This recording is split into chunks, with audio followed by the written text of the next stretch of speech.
મોરારી બાપુને લઈને હાલ એક દુઃખદ ખબર આવી રહી છે। હાલમાં જ રાજ્ય સરકાર દ્વારા ગિફ્ટ સિટીને વૈશ્વિક ધોરણે વિકસાવવા માટે સમગ્ર ગિફ્ટ સિટીમાં વાઇન એન્ડ ડાઇનની સુવિધા ઉપલબ્ધ કરાવવા દારૂબંધીના નિયમમાં ફેરફાર કરવાનો નિર્ણય લેવામાં આવ્યો છે।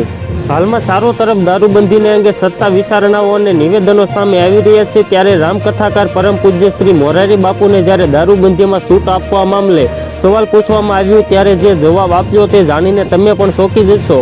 મીડિયા દ્વારા જાણવા મળ્યું છે કે ભાવનગર ખાતે આયોજિત નારી શક્તિ વંદના કાર્યક્રમનું ઉપસ્થિત મોરારી બાપુને જ્યારે દારૂબંધીમાં છૂટ મુદ્દે પૂછવામાં તેમણે જણાવ્યું કે આ મારો વિષય નથી, જેથી તેમને કોઈ પણ પ્રકારનું નિવેદન આપ્યું નહીં।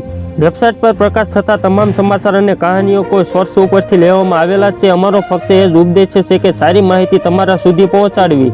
પ્રકાશ તથા દરેક ન્યૂઝ તથા કહાનીઓની તમામ જવાબદારી જે તે લેખક તથા સોર્સની રહે છે।